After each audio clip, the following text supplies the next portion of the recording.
Bismillahirrahmanirrahim. In this video, we'll look at the brief history of Western economic thought. We'll be looking at the mercantilist thought and then moving on to classical economics of Adam Smith. And then we'll look at the additions made by David Ricardo and Say.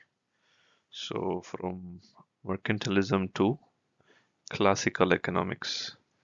And then inshallah in a future video, we'll look at neoclassical and other schools of economics as well. So let's have a look. So before Adam Smith, so in history of economic thought, 1776 is seen as the cutoff point because this is when Adam Smith wrote his famous book called The Wealth of Nations. So economics is divided into pre-Adam Smith and post-Adam Smith.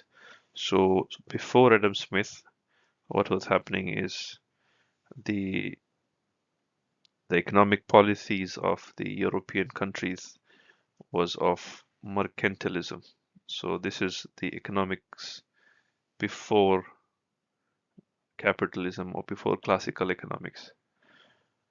So countries practiced mercantilism, and this was an obsession with collecting gold and silver.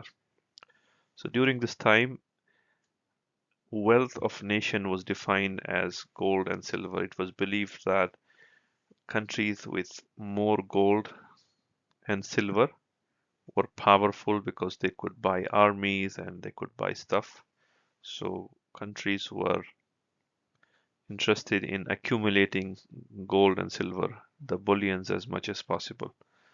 So that was the mercantilist economics, and the goal was to be able to collect gold and silver. What you need to do is you need to increase your exports. So when you sell more stuff abroad, then you get the gold, and then you minimize the imports because when you import, the gold will leave your economy. So what you were trying to do is export as much as possible and minimize the imports as less as possible. And this mercantilism was also intertwined with colonialism because a lot of these European countries, the British, the Dutch, the Portuguese, the French, they established companies and East India Company, the Dutch East India Company, the British East India Company to to exploit and get cheap raw materials from the colonies and then process them and sell it back to these colonies at a high price. So mercantilism was intertwined with colonialism, and the colonialism helped to first of all get cheap imports. So they used to import raw materials at a cheap price, and then they used to sell it back to the colonies. So when they used to sell back, then their gold reserves would increase. So colonialism and mercantilism go hand in hand. In 1776, Adam Smith wrote his famous book called The Wealth of Nations, and he redefined wealth. And this is significant. He defined wealth not as a pile of gold and silver. So wealth is not gold, but wealth is actually the goods and services which are produced in an economy. Because that gold and silver on its own is not going to improve the welfare of the people. It's actually the goods and services, the consumption of the goods and services that will improve the quality of life and the standard of living of the people. It's not just the gold reserves. So he shifted the attention from accumulating gold to increasing the production. And he defined wealth as the goods and services produced by the country. And to this day, we think of economics in terms of GDP, which is the gross domestic product, which is the value of the goods and services produced in a country in a year. So the idea was if you produce more goods and services, people will consume, and then that will give them utility and satisfaction and happiness, and that will lead to opulence of the people. So he shifted his attention away from gold accumulation to production of goods and services. And this was very significant at the time. And this idea continues until today. So even though we are more than 200 centuries apart, even today, when we think of wealth of nations, we think about GDP, about production, gross national product, and so on. So if wealth is defined as goods and services, the natural question is, how do you increase the goods and services?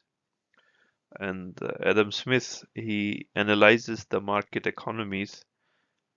He was a Scottish native and Scottish Enlightenment philosopher. So he was looking at the British industries, and he was saying, how do you increase the goods and services? How do you increase the production?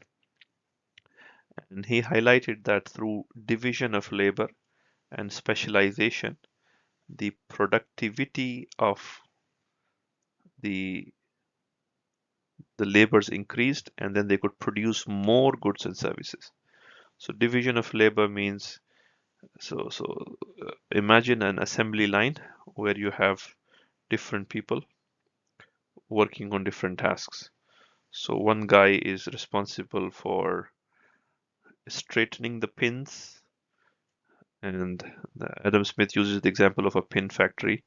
And let's say the next guy is responsible for packaging, and so on. So that's division of labor. So earlier, what used to happen is one person was responsible for the entire manufacturing, from straightening of the pin to coloring to packaging and so on. Now you have division of labor. So one person is only responsible for one activity or a task. So that improves the speed. So if you do just one task, you specialize in that, and then you do it much faster and much more efficiently. You don't waste time. So division of labor, dividing the assembly line, dividing the production into various steps, and then each labor specializing in that task helps to increase the productivity, helps to increase the production in the economy.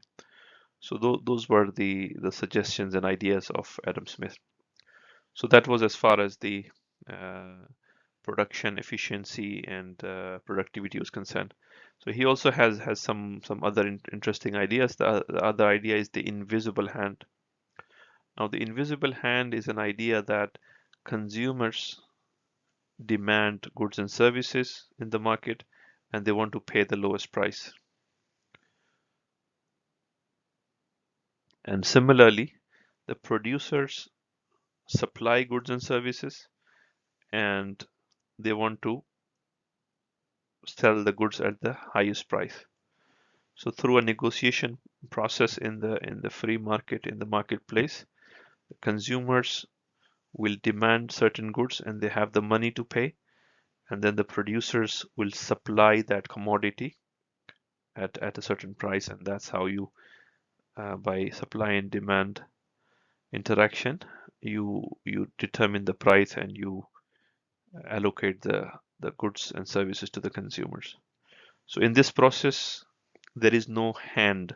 So invisible hand is used against the visible hand of the government. So you don't need the government to allocate resources. You have free consumers, they go to the market, they demand whatever they want. The producers produce what they want. So they look at the signals from the demand signals from the consumers, and they supply the goods accordingly.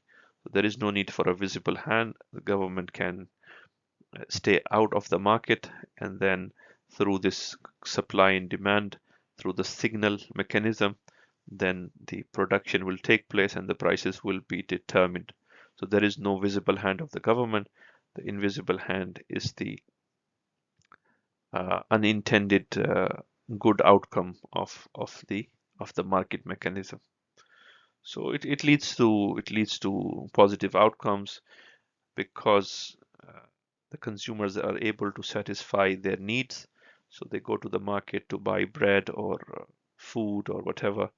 So although the producer had no benevolent intentions, just by self-interested consumers and producers coming into the market, that has led to something positive, which is the satisfaction of the needs of the consumers. So that has led to positive unintended outcomes. That is the invisible hand of the market. Similarly, uh, he had an idea of laissez-faire. This is the idea of let it be, let the economy run on its own course without intervention in consumption, production, and trade. So let it be, let it run, as I said, based on the interaction of consumers and producers without the government intervening. Also, he had the idea of free trade between countries. So there should be no barriers, tariffs, or protectionist policies. So he was against that. He said trade should be free, imports and exports should be allowed between countries freely. Although Adam Smith was against the government intervening in the market, but he still acknowledged the important role of the government in some areas. So he said in the areas of public goods such as defense, education, upholding the rule of law, punishing the criminals. These are some of the areas where we still need a government. So when Adam Smith says we don't need a government in the market, it means that government should not regulate the prices, should not impose taxes and subsidies on the market. But that doesn't mean the government should not exist. The government should look after the public goods and some of the uh, issues related to law and order in the society. So in 1776, Adam Smith published his Wealth of Nations, and then after him, in the next century, i.e., the 19th century, in the 1800s, the economist further developed his ideas. So David Ricardo and Say, John Baptist Say, these are important classical economists who developed Adam Smith's ideas. So David Ricardo is known for his theory on international trade, which is called as the theory of comparative advantage. Now, this theory was in opposition or a further development of the theory of absolute advantage, which was given by Adam Smith. Now, let's look at absolute advantage first. So let's say Spain and England want to trade with each other. So what was Adam Smith's idea? Now, according to Adam Smith, if Spain makes better wine than England and England makes better cloth than Spain, then they should trade accordingly. So they should trade based on their advantage. So Spain should make wine and England should make clothes, and that's how they should trade. Now, David Ricardo came up with a different idea, and he asked the question, what if a country is better at producing everything? So let's say in the case of England, it's better at producing everything, or Portugal is better at producing everything. Should it still trade, or should it produce everything domestically?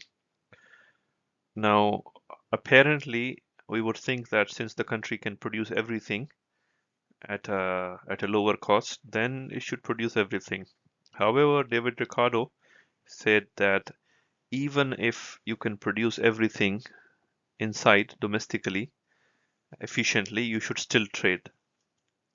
And he explained this through the idea of the opportunity cost. Opportunity cost. Now, this is the idea that you give up something. So when you produce cloth, for example, you do not produce wine. So because your resources are limited, you have to choose what you have to produce. You can't produce everything. So you have to give up something else to produce. So If you invest your population in producing cloth, then you are turning your population away from producing wine. So that's the idea of the opportunity cost. When you produce cloth, you are losing something. You are not producing wine. So opportunity cost is opportunity lost. So you are losing the opportunity to produce wine when you produce cloth. Now, what's the rule which Ricardo proposes? He says that who makes the smallest sacrifice to produce something? Now, every decision to produce one thing is a decision not to produce something else. And his rule is that the country that makes the smallest sacrifice is the one that should specialize in that item. I repeat, the country that makes the smallest sacrifice is the one that should specialize in that item. So let me explain that with an example. Now let's look at Portugal versus England. Now Portugal requires 10 hours to produce one bottle of wine and 20 hours to produce one roll of cloth. 40 hours to produce England requires 40 hours to produce a bottle of wine and 30 hours to produce a roll of cloth. So Portugal is clearly better at producing wine as well as producing cloth. So according to the absolute advantage, Portugal should produce wine and cloth internally because 10 hours versus 40 hours, so 10 hours is better, 20 hours versus 30 hours, 20 hours is better. So Portugal is efficient in producing both wine and cloth, so they should produce both domestically. Now, Ricardo says no, that's not the correct way of looking at this at the trade situation. We need to look at the opportunity cost for each country to to make that decision. So let's focus on the cloth. To make one roll of cloth, Portugal requires 20 hours. 20 hours, okay? If they make one roll of cloth, Portugal has to give up. What does it give up? It has to give up 2 bottles of wine. 2 bottles of wine. Okay, we need to see what we are giving up. If I repeat, if Portugal produces one roll of cloth, then it has to give up 2 bottles of wine because one bottle takes 10 hours and then a roll of cloth requires 20 hours. So those 20 hours could have spent on making 2 bottles of wine. So what Portugal is losing is if Portugal produces one roll of cloth, it is losing 2 bottles of wine. And that is the kind of analysis that needs to happen to make a decision, according to David Ricardo. Now let's look at England. England is here. To make one bottle, to make one roll of cloth, so one roll of cloth requires 30 hours for England. This is much more than Portugal. However, we don't look at that to make a decision. What we look at is what England gives up. Now, England gives up how many bottles of wine? England gives up 0.75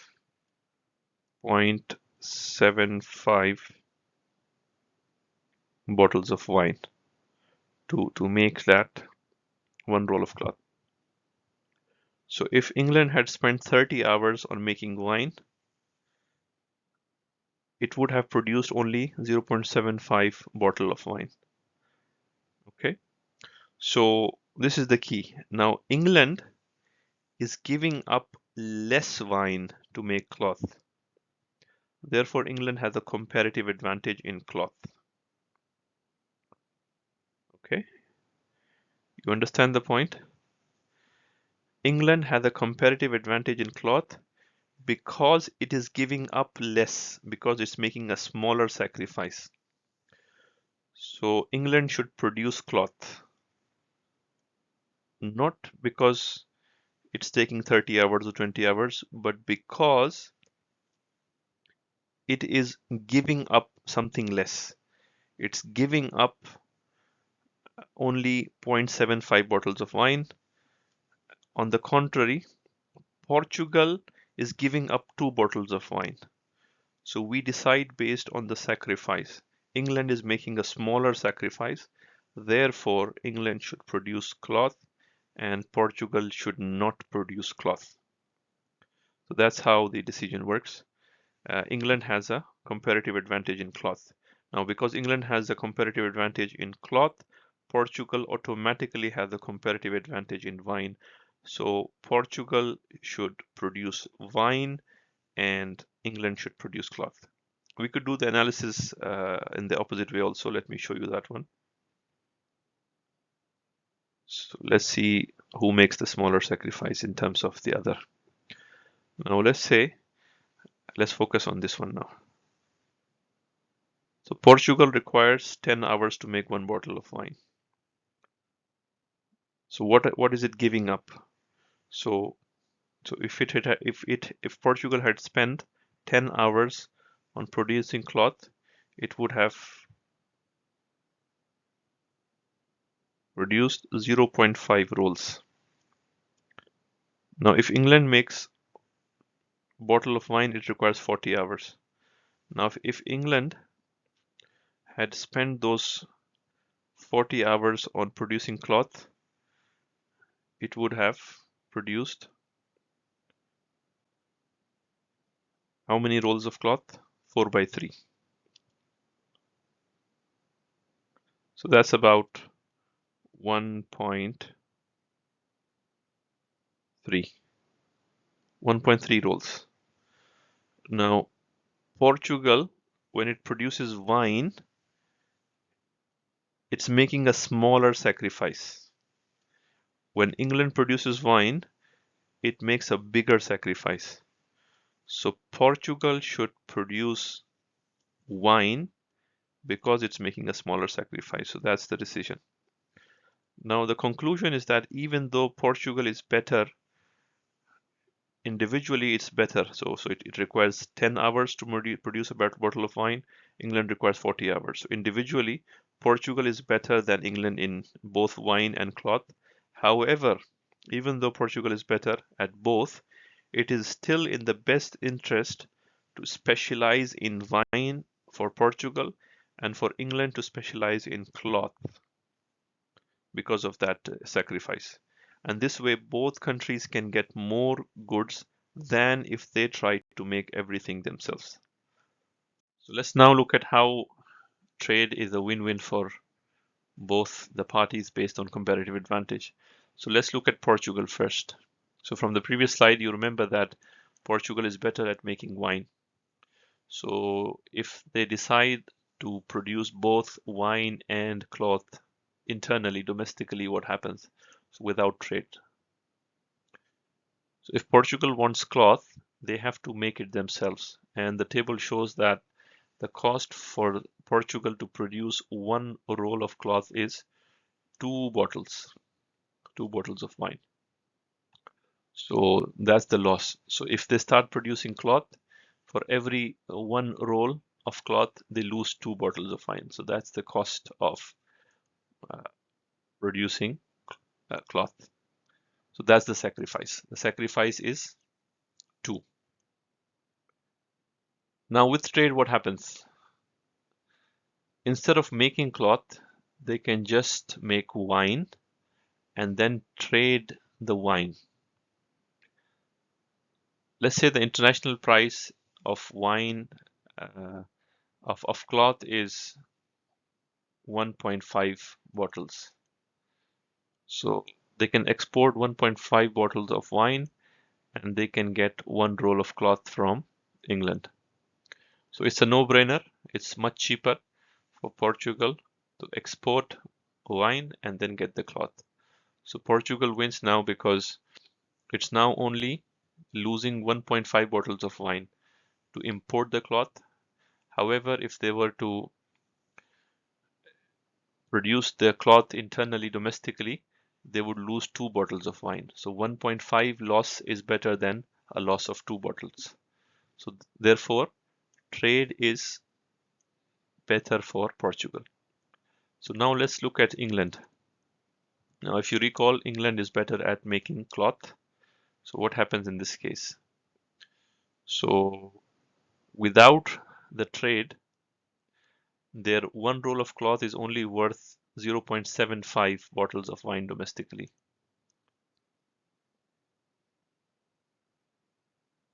So if they sell one roll of cloth domestically, they get 0.7 bottles of wine.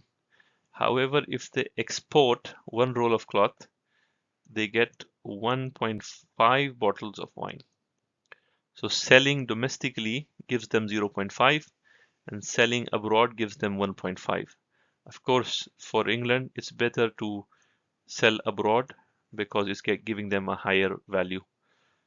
So England also wins by exporting, and Portugal wins by exporting the wine, and England wins by exporting cloth.